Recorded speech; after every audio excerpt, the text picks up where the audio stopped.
It gives me great pleasure to introduce to you the author of Custom-Made Knowledge for New World Disorder, Peter DeCresco.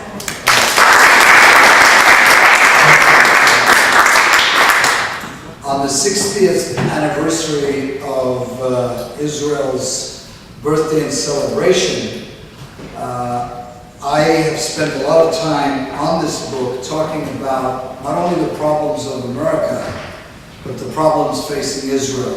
The two areas I'm going to focus on are the problems with Iran and the problems with Palestinians and how we should address those problems. I am going to tell you a little story about what the Israeli ambassador to the UN said about Moses leaving when he was crossing the desert. And the story starts this way. Ladies and gentlemen, before I commence my speech, I want to relay an old Passover story to all of you.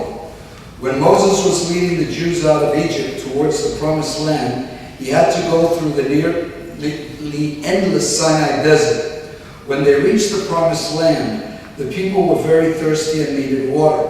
So Moses struck the side of the mountain with his staff, and a pond appeared, with a crystal clean, cool water. The people rejoiced and drank to their heart's content. Moses wanted to cleanse his whole body, so he went to the other side of the pond and took off his clothes and dove into the water. When he came out of the water, he discovered that all his clothes had been stolen. Outraged, he said, quote, "I have reasons to believe the Palestinians stole my clothes." The Palestinian delegate to the UN, hearing this accusation, jumps from his seat and screams out, quote, "This is a travesty. It is widely known that there were no Palestinians there at the time." And with this in mind, said the Israeli ambassador, let me now begin my speech. Most people don't know where the word Palestine comes from or the history of Palestine. There is no such thing as a Palestinian. They are Arabs. The language they speak is Arabic. And if you look at how the derivation of the word, it's Peleshet. The name frequently appears in the Bible and has been rendered into English as Philistine. The name began to be used in the 13th century BC for a wave of immigrant sea people from the Aegean Sea and Greek islands that settled on the southern coast of Canaan. There they established 5 independent states, including Gaza, on a narrow strip of the land known as Philistia. The Greek and Romans called it Palestina. And the Romans named the area Palestine after they dispersed the Jews. There are 1.3 million living in Israel, 3.5 living in the West Bank and Gaza, and all estimates predict that by the year 2020, 47% of the population from the Jordan River to the Mediterranean will be Palestinian.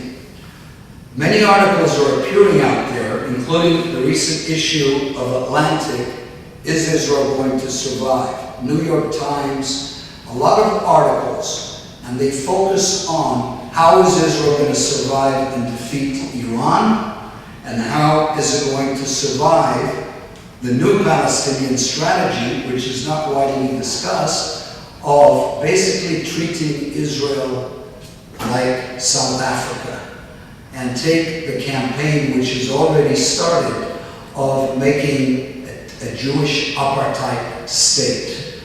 And it is a campaign and a strategy that is taking root in certain parts of the world, and it is taking root throughout the Middle East, and it is taking root in certain parts of Asia and Washington, D.C.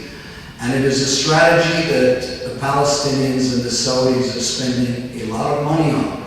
And to quote certain ministers, including the Prime Minister of Israel, if this campaign takes root, it is the end of Israel, just like it was the end of apartheid